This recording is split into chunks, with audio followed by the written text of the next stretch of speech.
Subscribe करिए हमारे channel target UP TET CTET को और बेल आइकन को दबाइए।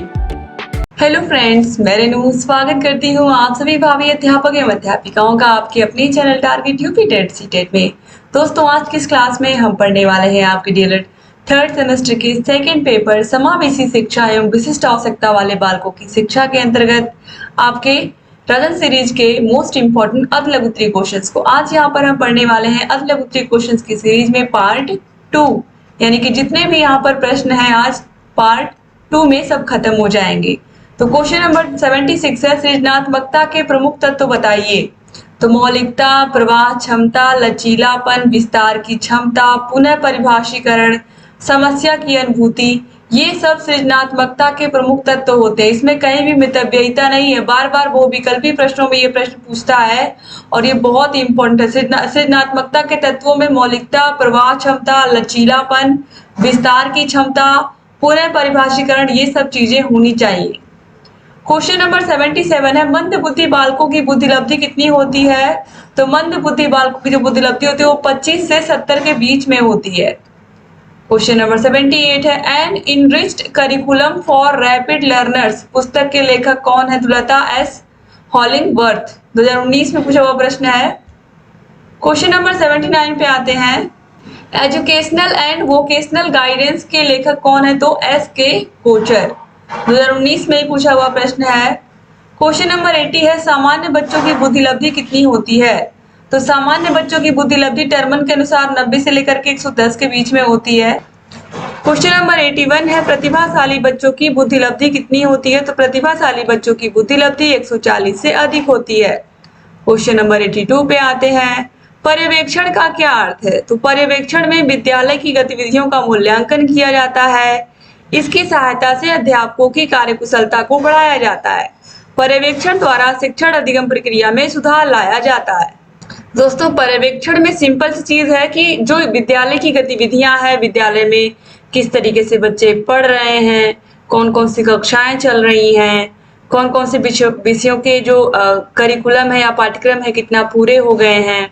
ठीक है, विद्यालय में सब व्यवस्थाएं ठीक है, खेल का मैदान या फिर पुस्तकालय, लाइब्रेरी, ये सब चीजें चेक होती हैं या तरीके से इन सभी चीजों को के ऊपर ध्यान दिया जाता है। बस सिंपल सा यही होता है। ठीक है, और किस तरीके से अध्यापकों की कार्य कुशलता बढ़ाई जाए, यानी कि उन्हें किस तरीके से ट्रेन किया जाए, किस तरीके से लगातार कुछ न कुछ एक्टिविटीज के माध्यम से या टीचर्स की ट्रेनिंग लगातार कुछ न कुछ होती रहे हर 7 महीने 8 महीने पर, जिससे वो कुछ न कुछ नया सीखते रहे। क्वेश्चन नंबर 83 पे आते हैं, निदान एवं उपचार को समझाइए। तो निदान में समस्या का पता लगाते हैं तथा उपचार में समस्या का समाधान करते हैं। तो सिंपल सी बात है, निदान में समस्या का पता लगाते हैं और बार बार यही मैं आप लोगों को बताती हूँ कि निदान में समस्या का पता है, यानी कि बच्चे की विषयगत कमजोरी का अगर आपने पता लगा लिया कि बच्चा आखिर में कमजोर कहाँ है, किस विषय में कमजोर है, कहाँ है, तो आपने निदान कर लिया।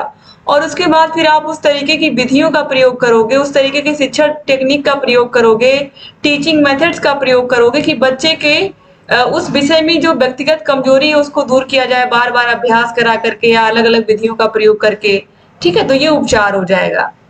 क्वेश्चन नंबर 84 है, पर्यवेक्षण एवं निरीक्षण में क्या अंतर है। तो पर्यवेक्षण में केवल गुणवत्ता पर ध्यान दिया जाता है, जबकि निरीक्षण में गुण और दोष दोनों को इंगित किया जाता है। ठीक है, क्वेश्चन नंबर 85 है, मनोविज्ञान शाला उत्तर प्रदेश में कब और कहां स्थापित की गई। तो ये सन 1947 में, देखिए यहाँ पर सही सन लिखा हुआ है, सन 1947 में 22 अगस्त सन 1947 इलाहाबाद में, जिसे अब प्रयागराज के नाम से हम जानते हैं। तो मनोविज्ञान शाला उत्तर प्रदेश में कहाँ है, इलाहाबाद यानी कि प्रयागराज में। इसकी स्थापना 22 अगस्त 1947 को हुई थी और इसकी स्थापना हुई किसकी संस्तुति पर थी, आचार्य नरेंद्र देव समिति। ठीक है, 2022 में पूछा हुआ प्रश्न है।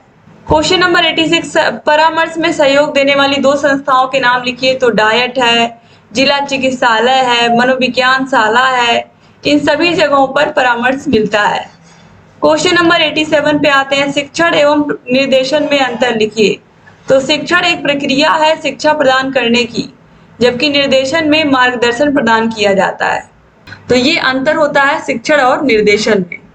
2022 में भी पूछा गया है, 23 में भी पूछा गया, लगातार ये प्रश्न पूछा गया है।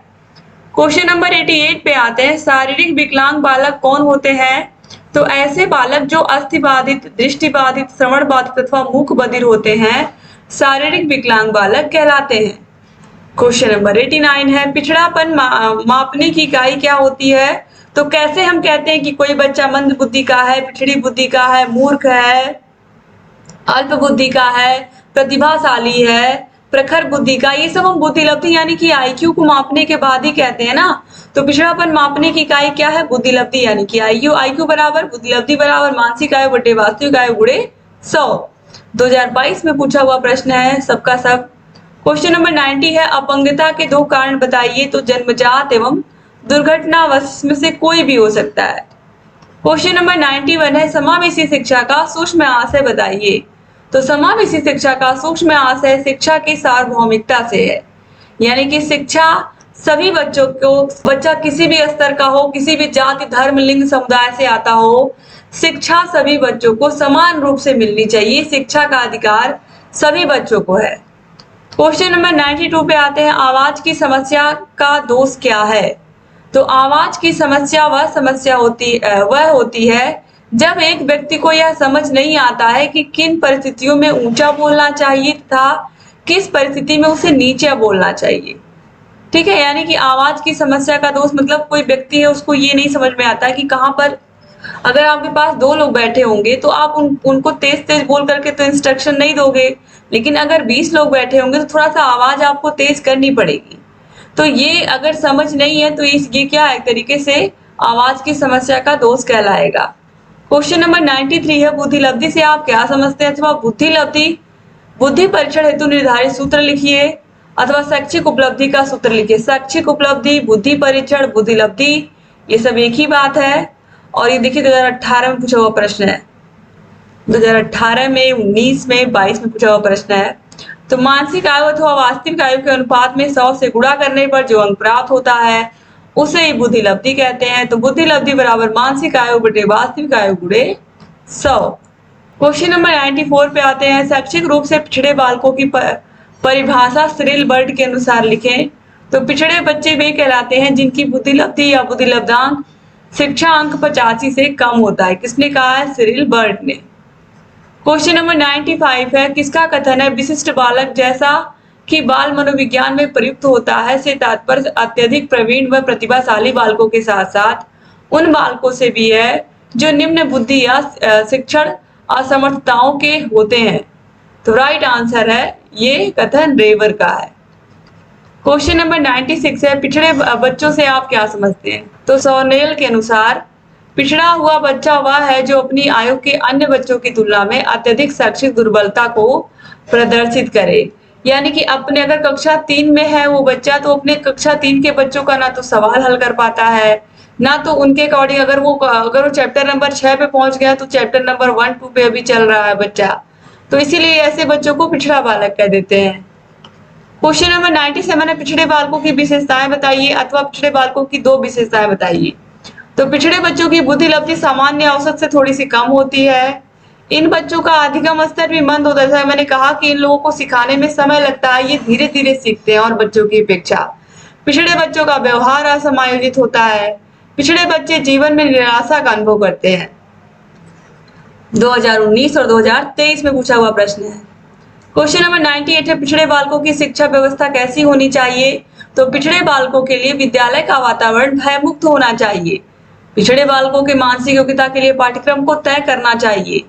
क्वेश्चन नंबर 99 पे आते हैं, वंचना से क्या अभिप्राय है? वंचना एक सामाजिक आर्थिक संप्रत्यय है। वंचना की अवधारणा व्यक्ति की असुविधाओं एवं अभावों की ओर संकेत करता है, यानी कि ऐसा व्यक्ति जिसे समाज में जो सुविधाएं मिल रही है उस सुविधाओं से वह वंचित रह गया हो, चाहे वो आर्थिक रूप से हो चाहे वो सामाजिक रूप से हो। क्वेश्चन नंबर 100 पे आते हैं, समस्यात्मक बच्चे कौन से होते हैं? तो समस्यात्मक बच्चे वे बच्चे होते हैं जिनके व्यवहार तथा व्यक्तित्व इस सीमा तक असामान्य होते हैं कि वे घर, विद्यालय तथा समाज में समस्याओं के जनक बन जाते हैं। ये वैलेंटाइन का कथन है। क्वेश्चन नंबर 101 है, निर्देशन से आप क्या समझते हैं? निर्देशन यानी कि गाइडेंस शब्द का हिंदी रूपांतर है। इसका अर्थ मदद से करने से लिया जाता है। जोनस के शब्दों में निर्देशन का अर्थ पथ प्रदर्शन करना इंगित करना, सूचित करना तथा पथ प्रदर्शन करना है। इसका अर्थ सहायता देने से कहीं अधिक है। क्वेश्चन नंबर 102 है, परामर्श की परिभाषा दीजिए। मायर्स के अनुसार परामर्श का तात्पर्य है दो व्यक्तियों का संपर्क जिसमें एक व्यक्ति को किसी प्रकार की सहायता दी जाती है। क्वेश्चन नंबर 103 है, मनोविज्ञानशाला कहाँ स्थित है? तो मनोविज्ञानशाला उत्तर प्रदेश इलाहाबाद या प्रयागराज में स्थित है। क्वेश्चन नंबर 104 है, मनोविज्ञानशाला उत्तर प्रदेश इलाहाबाद की स्थापना कब हुई थी? तो 1947 में हुई थी। 1947 में हुई थी, 22 अगस्त 1947 में, और मैं आप लोगों को बहुत बार ये बता चुकी हूँ। क्वेश्चन नंबर 105 है, मनोविज्ञानशाला उत्तर प्रदेश इलाहाबाद की स्थापना किसने की थी? तो आचार्य नरेंद्र देव ने की थी। क्वेश्चन नंबर 106 है, मनोविज्ञानशाला उत्तर प्रदेश इलाहाबाद संस्था का प्रमुख क्या कहलाता? तो पदेन निदेशक कहलाता। दोस्तों, आचार्य नरेंद्र देव समिति के द्वारा सुझाव पर इसकी स्थापना की गई थी। ठीक है। क्वेश्चन नंबर 107 है, मनोविज्ञानशाला उत्तर प्रदेश इलाहाबाद के संचालन हेतु कितने पद सृजित हैं? तो 2 पद होते हैं, एक पद निदेशक का होता है, आपने देख ही लिया है। क्वेश्चन नंबर 108 है, जिला चिकित्सालय की विशेषज्ञ समिति का नेतृत्व कौन करता है? तो मुख्य चिकित्सा अधिकारी यानी कि CMO, chief medical officer. Question number 109 है, विशिष्ट आवश्यकता वाले बच्चों से क्या अभिप्राय है अथवा विशिष्ट बालक किसे कहा जाता है? तो विशिष्ट बच्चे वे बच्चे होते हैं, वे बच्चे सामान्य बच्चों से भिन्न होते हैं, वे विशिष्ट बच्चे कहलाते हैं। जो बच्चे सामान्य बच्चों से भिन्न होते हैं वे विशिष्ट बच्चे कहलाते हैं। विशिष्ट बच्चों के अंतर्गत शारीरिक रूप से अक्षम, प्रतिभाशाली, मंद बुद्धि, शैक्षिक रूप से पिछड़े आदि सभी प्रकार के बच्चे, मंद बुद्धि के बच्चे, सभी प्रकार के बच्चे इसमें आ जाते हैं, सामान्य बालकों को छोड़ करके। 2022 में पूछा हुआ प्रश्न है। क्वेश्चन नंबर 110 है, शैक्षिक रूप से पिछड़ेपन या मंदता का कारण बताइए। तो शारीरिक कारण, मानसिक कारण, विद्यालय का कारण या पारिवारिक कारण, इसमें से कोई भी हो सकता है, यानी कि टोटल 4 कारण होते हैं। क्वेश्चन नंबर 111 है, पिछड़ेपन का मंदता के निवारण के उपाय बताइए। पिछड़ेपन या मंदता के निवारण, तो विद्यार्थियों के लिए उनकी योग्यताओं के अनुकूल पाठ्यक्रम बनाया जाए और परामर्श समय पर बल दिया जाए। क्वेश्चन नंबर 112 है, समावेशी शिक्षा का उद्देश्य बताइए। तो विशिष्ट बच्चों को आत्मनिर्भर बनाकर उन्हें समाज की मुख्य धारा से जोड़ना। दूसरा है, बच्चों में विशिष्ट बच्चों की पहचान कर उनमें छिपी हुई कमजोरी को दूर करना। तीसरा है, लोकतांत्रिक मूल्यों के उद्देश्य को प्राप्त करना। और चौथा है, जागरूकता की भावना का विकास करना। ठीक है। जब ये सारी चीजें होंगी तो कोई भी बच्चा ऐसा नहीं मिलेगा जो आत्मनिर्भर ना हो। सभी बच्चे कुछ ना कुछ अपने लिए अपने जीवन में करेंगे। अगर सभी बच्चों को सही से सही समय पर गाइडेंस मिल जाए, चाहे वो विशिष्ट आवश्यकता वाले बच्चे हों या फिर सामान्य बच्चों की अगर हम बात कर लें, सही प्रकार से गाइडेंस मिल जाए तो बच्चा अपने जीवन में आत्मनिर्भर बन ही जाता है। क्वेश्चन नंबर 113 है, समावेशी शिक्षा का अधिनियम वर्ष बताइए। तो समावेशी शिक्षा का अधिनियम वर्ष, दोस्तों समावेशी शिक्षा अधिनियम सन 2009 में आया। ऑप्शन यहाँ पर देखिए, ये 1995 लिखा है, गलत है। समावेशी शिक्षा का अधिनियम जो है ये बनाया गया सन 2009 में। ठीक है। तो समावेशी शिक्षा इसकी जो शुरुआत हुई थी दोस्तों, हम सभी को पता है कि 2009 से समावेशी शिक्षा की शुरुआत हुई है। यहाँ पर जो ये दिया है अधिनियम, ये जो अधिनियम है ये है निःशक्त व्यक्ति अधिनियम। निःशक्त व्यक्ति अधिनियम, ठीक है। ये जो है दोस्तों ये है 1995 में निःशक्त व्यक्ति अधिनियम। तो इसको हम निःशक्त को ही हम समावेशी भी कहते हैं। ठीक है। तो अगर हम निःशक्त व्यक्ति अधिनियम से यहाँ पर इस क्वेश्चन को देखेंगे तो यहाँ पर 1995 सही होगा। यहाँ पर जो 1995 लिखा है ये सही होगा। निःशक्त व्यक्ति अधिनियम जो बना था ये 1995 में ही बना था। लेकिन समावेशी शिक्षा की अगर शुरुआत की हम बात करें तो समावेशी शिक्षा की जो शुरुआत है ये सन 2009 से स्टार्ट हुई है। ठीक है। तो यहाँ पर होना क्या चाहिए था, निःशक्त व्यक्ति अधिनियम कब बना? तो ये 1995 में बना था और ये निःशक्त बच्चों की पढ़ाई के लिए ही बना था। ठीक है। तो यहाँ पर अगर हम निःशक्त की जगह पर समावेशी शिक्षा की जगह हमने निःशक्त व्यक्ति अधिनियम लिखा होता तो यही राइट आंसर 1995 ही होता। तो याद रखिएगा, अगर एग्जाम में पूछता है कि समावेशी शिक्षा की शुरुआत कब हुई तब हम क्या लिखेंगे, 2009 लिखेंगे। ठीक है। लेकिन अगर एग्जाम में पूछता है निःशक्त व्यक्ति अधिनियम या समावेशी शिक्षा अधिनियम ही अगर पूछता है तो हम 1995 ही लिखेंगे। इसको आप सही कर लीजिए दोस्तों, ठीक है। अगर ये एग्जाम में पूछेगा कि समावेशी शिक्षा की शुरुआत कब से हुई, तो 2009 से इसकी शुरुआत हुई, पढ़ाना शुरू हुआ। लेकिन अगर अधिनियम पूछ लेगा या निःशक्त व्यक्ति अधिनियम या समावेशी शिक्षा अधिनियम पूछ लेगा, तो ये 1995 ही होगा। क्वेश्चन नंबर 114 पे आते हैं, नेशनल ट्रस्ट एक्ट कब स्थापित हुआ? तो नेशनल ट्रस्ट एक्ट 1999 में स्थापित, जिसे हम हिंदी में राष्ट्रीय न्यास अधिनियम भी कहते हैं, तो ये 1999 में स्थापित हुआ था, ठीक है। क्वेश्चन नंबर 115 पे आते हैं, भारतीय संविधान की किस धारा के तहत अनुसूचित जाति और अनुसूचित जनजाति के बच्चों के लिए शिक्षा मुहैया कराने का प्रावधान है? तो धारा 15(4) में, यानी कि धारा 45 या धारा 46 के तहत।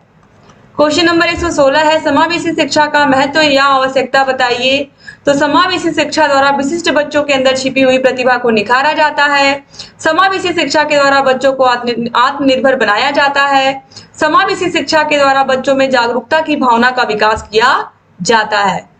क्वेश्चन नंबर 117 है, समावेशी शिक्षा तथा एकीकरण के सिद्धांत का संबंध बताइए।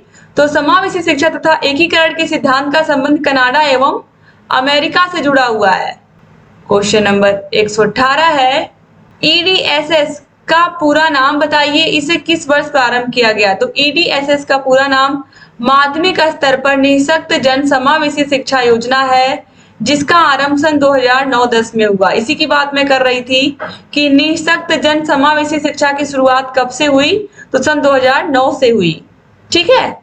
क्वेश्चन नंबर 119 है, निःशक्त व्यक्ति अधिनियम कब बना? तो देखिए यहाँ पर देखिए दोस्तों, जो क्वेश्चन मैंने अभी आप लोगों को बताया है, यहाँ पर देखिए क्लियर वही क्वेश्चन लिखा हुआ है कि निःशक्त व्यक्ति अधिनियम कब बना? तो 1995 में बना। इस तरीके से क्वेश्चन को लिखना चाहिए था वहां पर। यहाँ पर देखिए क्लियर लिखा हुआ है और आंसर बिल्कुल सही है, 1995 में बना, ठीक है। तो निःशक्त व्यक्ति अधिनियम या समावेशी शिक्षा अधिनियम भी अगर पूछेगा तो भी आप वही लिखिएगा, ठीक है। क्वेश्चन नंबर 120 है, एकीकृत शिक्षा कब प्रारंभ हुई? दोस्तों एकीकृत शिक्षा या विकलांग बच्चों के लिए एकीकृत शिक्षा की शुरुआत 1974 में हुई थी। 1974 में प्रारंभ की गई थी, लेकिन भारत में एकीकृत शिक्षा कार्यक्रम 1987 से शुरू किया गया था, ठीक है। तो 1974 में शुरू तो किया गया था इसको, तो यहाँ पर राइट आंसर होगा, कोई दिक्कत नहीं है यहाँ पर 1974, लेकिन मुख्य रूप से 1987 से ही देखने को मिला है ये। क्वेश्चन नंबर 121 पे आते हैं, एकीकृत शिक्षा परियोजना का प्रारंभ कब हुआ? तो भारत में एकीकृत शिक्षा परियोजना दोस्तों अगर देखा जाए, यहाँ पर देखिए एकीकृत शिक्षा की शुरुआत 1974 में की गई थी, लेकिन 1987 से ये दिखना प्रारंभ हो गया था। तो यहाँ पर देखिए 1930 लिखा हुआ, जो कि पूरी तरीके से गलत है दोस्तों। जो एकीकृत शिक्षा परियोजना है ये 1981 से लेकर के 1990 तक चली थी। 1981 से लेकर के 1990 तक चली थी, तो यहाँ पर 1930 दिया, जो कि पूरी तरीके से गलत है, ठीक है। इसको आप सही कर लीजिएगा। तो आगे बढ़ते हैं। अगर एग्जाम में पूछेगा दोस्तों तो यही पूछेगा कि एकीकृत शिक्षा कब प्रारंभ हुई थी, तो 1974 आप याद रखिएगा, मेनली आपको यही देखने को मिलेगा एग्जाम में। तो इसके बाद क्वेश्चन नंबर 122 है, समन्वित शिक्षा कब प्रारंभ हुई थी? तो समन्वित शिक्षा, तो समावेशी शिक्षा भी इसको कहते हैं। तो समावेशी शिक्षा की शुरुआत 2009 से हुआ था, यहाँ पर 2009 रहेगा दोस्तों, ठीक है। तो समन्वित शिक्षा, तो समावेशी शिक्षा की शुरुआत ही 2009 से हुई। क्वेश्चन नंबर 123 है, राष्ट्रीय विकलांग नीति कब आई? तो ये वर्ष 2006 में आई थी। क्वेश्चन नंबर 124 है, आईईडीसी का पूरा नाम बताइए, इसका प्रारंभ कब हुआ? तो समेकित शिक्षा व्यवस्था योजना, इसका प्रारंभ 1974 में हुआ था। क्वेश्चन नंबर 125 फिर वही पूछ लिया, निःशक्त जन अधिनियम कब बना? तो 1995 में बना, ये ऑलरेडी मैं बता चुकी। निःशक्त जन अधिनियम, निःशक्त व्यक्ति अधिनियम, ठीक है, इस तरीके से। क्वेश्चन नंबर 126 है, एकीकृत शिक्षा है क्या? भारत में समावेशन प्रत्यय का आरंभ एकीकृत शिक्षा के रूप में हुआ है। एकीकृत शिक्षा के माध्यम से दृष्टिबाधित बच्चों को सामान्य बच्चों के साथ पास के सामान्य विद्यालय में ही शिक्षा देने की योजना है। क्वेश्चन नंबर 127 है, वाक् दोष का अर्थ बताइए या श्रवण विकृति क्या है? तो वाक् दोष वह दोष है जिसके अंतर्गत दोषपूर्ण उच्चारण, दोषपूर्ण स्वर, अटकना एवं हकलाना, देर से वाणी विकास आदि विकार आते हैं। क्वेश्चन नंबर 128 है, असुविधा संपन्न समूह के बच्चे कौन है? शारीरिक रूप से विकलांग बच्चे, मानसिक रूप से विकलांग बच्चे, अनुसूचित जाति के बच्चे, अनुसूचित जनजाति के बच्चे, ठीक है, ये सब असुविधा संपन्न समूह के बच्चे या अपवंचित वर्ग के बच्चे कह सकते हैं। क्वेश्चन नंबर 129 है, टी के ए मेनन के अनुसार शैक्षिक रूप से पिछड़े बालक किसे कहते हैं? तो टी के ए मेनन के अनुसार भारतीय स्थिति में पिछड़ा बालक वह है जो अपनी कक्षा की औसत आयु से 1 वर्ष बड़ा हो, 1 वर्ष अधिक बड़ा हो, यानी कि बच्चा जो उसके क्लास के बच्चे पढ़ रहे हैं वो पढ़ ही नहीं पा रहा है, या वो एक क्लास पीछे रह गया, फिर भी उसके साथ जो बच्चे आए हैं उनके साथ भी वो घुल मिल नहीं पा रहा है। ठीक है, क्वेश्चन नंबर 130 है, निर्देशन कितने प्रकार का होता है? तो दोस्तों जो निर्देशन है, तो निर्देशन 3 प्रकार का होता है, शैक्षिक निर्देशन, व्यक्ति निर्देशन, व्यावसायिक निर्देशन। इसके अलावा और भी प्रकार होते हैं लेकिन मुख्य यही होता है। इसके अलावा स्वास्थ्य निर्देशन भी होता है। क्वेश्चन नंबर 131 है, श्रवण विकलांगता कितने प्रकार की होती है? श्रवण विकलांगता कितने प्रकार की होती है? तो चालकीय श्रवण दोष और संवेदनिक श्रवण दोष। इसके बाद क्वेश्चन नंबर 132 है, अन्वेषण विधि के खोजकर्ता कौन है? तो अन्वेषण विधि के खोजकर्ता प्रोफेसर आर्मस्ट्रांग है। क्वेश्चन नंबर 133 है, प्रोजेक्ट विधि के खोजकर्ता कौन है? तो किलपैट्रिक है। और ये बहुत इंपॉर्टेंट क्वेश्चन है जो बिल्कुल आपको देखने में छोटे लग रहे हैं। क्वेश्चन नंबर 134 है, टीएटी का प्रयोग किस टेस्ट के लिए किया जाता है? तो टीएटी परीक्षण का प्रयोग व्यक्तित्व परीक्षण के लिए किया जाता है। क्वेश्चन नंबर 135 है, 80 से 89 आईक्यू वाले बच्चे कैसे होते हैं? तो ये बच्चे मंद बुद्धि के बच्चे होते हैं, 80 से 89। क्वेश्चन नंबर 136 है, 70 से 79 आईक्यू वाले बच्चे कैसे होते हैं? तो ये क्षीण बुद्धि के होते हैं, 70 से 79। क्वेश्चन नंबर 137 है, 50 से 69 वाले बच्चे कैसे होते हैं? तो ये बच्चे अल्प बुद्धि के होते हैं, 50 से 69 बुद्धि लब्धि वाले बच्चे एग्जाम में बहुत पूछता है, ये अल्प बुद्धि के बच्चे होते हैं। क्वेश्चन नंबर 138 है, बाल अपराध के कोई 2 कारण लिखिए। तो विघटित परिवार और गरीबी, 2018 में पूछा हुआ प्रश्न है। क्वेश्चन नंबर 139 है, मंद बुद्धि के बालकों के प्रकार बताइए। तो जड़ बुद्धि, हीन बुद्धि और मूढ़ बुद्धि। क्वेश्चन नंबर 140 है, सामूहिक बुद्धि परीक्षण की विशेषता बताइए। तो सामूहिक बुद्धि परीक्षण शाब्दिक तथा अशाब्दिक दोनों होता है। क्वेश्चन नंबर 141 है, राष्ट्रीय न्यास अधिनियम का वर्ष बताइए। ऑलरेडी ये क्वेश्चन आप देख चुके हो 1999 में। क्वेश्चन नंबर 142 है, राज्य सरकार प्रतिवर्ष निःशक्त बच्चों को कितनी धनराशि देती है? तो 600 रुपए की धनराशि, या जिसको हम कह सकते हैं एक प्रकार से स्कॉलरशिप देती है। क्वेश्चन नंबर 143 है, बुद्धि परीक्षण के जनक कौन है? तो बिने है। क्वेश्चन नंबर 144 है, बुद्धि लब्धि का सूत्र पूर्ण रूप से किसने दिया था? तो पूर्ण रूप से टर्मन ने दिया था, जिसको हम IQ बराबर मानसिक आयु बटे वास्तविक आयु गुणे 100 कहते हैं। क्वेश्चन नंबर 145 है, शाब्दिक सामूहिक परीक्षण का दूसरा नाम बताइए। तो शाब्दिक सामूहिक परीक्षण का दूसरा नाम आर्मी अल्फा परीक्षण है। क्वेश्चन नंबर 146 है, शाब्दिक सामूहिक परीक्षण का दूसरा नाम क्या है? अशाब्दिक अशाब्दिक सामूहिक परीक्षण, तो इसे हम आर्मी बीटा परीक्षण कहते हैं। अशाब्दिक में बिना पढ़े लिखे लोगों का परीक्षण होता है और शाब्दिक में पढ़े लिखे लोगों का परीक्षण होता है। हालांकि दोनों ही सामूहिक परीक्षण है, अल्फा आर्मी बीटा दोनों, लेकिन आर्मी अल्फा पढ़े लिखे लोगों के लिए और आर्मी बीटा जो पढ़े लिखे लोग नहीं है उनके लिए है। क्वेश्चन नंबर 147 है, बुद्धि परीक्षण बुद्धि लब्धि के आधार पर बालकों को कितने वर्गों में बांटा गया है? तो 3, सामान्य बुद्धि, श्रेष्ठ बुद्धि और मंद बुद्धि। क्वेश्चन नंबर 148 है, डॉक्टर जलोटा ने किस बुद्धि परीक्षण का निर्माण किया था? तो डॉक्टर जलोटा ने सन 1951 में सामूहिक बुद्धि परीक्षण का निर्माण किया था। क्वेश्चन नंबर 149 है, परामर्श किसे कहते हैं? किसी व्यक्तिगत समस्याओं एवं कठिनाइयों को दूर करने के लिए, किसी भी व्यक्ति की व्यक्तिगत समस्याओं और कठिनाइयों को दूर करने के लिए दी जाने वाली सहायता, सलाह और मार्गदर्शन ही परामर्श है। क्वेश्चन नंबर 150 है, अल्फ्रेड बिने ने पहला बुद्धि परीक्षण कब किया था? तो 1905 में किया था, 1905। क्वेश्चन नंबर 151 है, परामर्श की 2 विधियों के नाम लिखिए। तो निर्देशात्मक परामर्श और अनिर्देशात्मक परामर्श। क्वेश्चन नंबर 152 है, समावेशी शिक्षा का क्या अर्थ है? तो समावेशी शिक्षा मतलब ये पूरा का पूरा पेपर ही आपका समावेशी शिक्षा है। तो समावेशी शिक्षा से तात्पर्य कि छात्रों को सार्थक शिक्षा अनुकूलतम पर्यावरण में उपलब्ध कराई जाए, जिससे वे अपने जीवन को सफल बना सकें। इसमें योग्यता, शारीरिक अक्षमता, भाषा, संस्कृति, पारिवारिक पृष्ठभूमि एवं उम्र किसी प्रकार का कोई अवरोध न उत्पन्न कर सके। बहुत अच्छी परिभाषा लिखी है दोस्तों कि जो समावेशी शिक्षा है ये इस प्रकार की शिक्षा हो हर बच्चे के लिए, वो बच्चा किसी भी प्रकार से उसको शारीरिक अक्षमता हो, भाषा नहीं आती हो, किसी दूसरी संस्कृति का हो, पारिवारिक पृष्ठभूमि ना सही हो, उसकी उम्र ज़्यादा या कम हो, किसी भी प्रकार की उसके अंदर अक्षमता हो, लेकिन ऐसे बच्चे को आप ऐसा माहौल दीजिए स्कूल में कि वो आने के बाद वो जितना भी आप सिखाओ वो सारी चीज़ें वो बच्चा सीख जाए। यानी कि उसको इतना अनुकूलतम वातावरण यहाँ स्कूल के द्वारा मिल जाए कि बच्चा सारी चीज़ों को बहुत आसानी से सीख जाए। यही है समावेशी शिक्षा, ठीक है? तो इस तरीके से यहाँ पर सारे के सारे प्रश्नों को आपने खत्म कर लिया अति लघु उत्तरीय भी। तो 8 के 8 विषयों के सारे विषयों के बहुविकल्पीय, सारे विषयों के अति लघु उत्तरीय, आपके राजन सीरीज और पवन सीरीज दोनों के ही प्रश्नों को आप देख सकते हैं। जहाँ कहीं कोई भी डाउट है हमसे पूछ सकते हैं। यहाँ हमारा कॉन्टेक्ट नंबर दिया हुआ है। अगर आपको 8 विषयों के नोट्स चाहिए, सारे विषयों की क्लासेज, सारे विषयों की मास्टर क्लासेज, सारे विषयों के चैप्टर वाइज टेस्ट, सारे विषयों के प्रीवियस ईयर क्वेश्चन पेपर, सारे विषयों के राजन सीरीज और पवन सीरीज की ये पूरी की पूरी पीडीएफ आपको मिल जाएगी दोनों सीरीज की। तो बाजार से अलग से आपको सीरीज खरीदने की जरूरत नहीं पड़ेगी। ये सब आपको मिलेंगे हमारे ऐप अस्तित्व एकेडमी ऐप पर। ऐप की लिंक डिस्क्रिप्शन बॉक्स और कमेंट बॉक्स में मिल जाएगी, आप जाके चेक कर सकते हैं और जहां कहीं कोई भी डाउट है हमसे पूछ सकते हैं। Thank you so much. Class को पूरा देखने के लिए चैनल से बने रहिए और डिस्क्रिप्शन बॉक्स, कमेंट बॉक्स जरूर चेक कर लीजिएगा। और अगर चैनल को सब्सक्राइब नहीं किया अभी तक तो प्लीज सब्सक्राइब कर दीजिए। जहां कहीं कोई भी डाउट है हमसे पूछते रहिए। जय हिंद दोस्तों।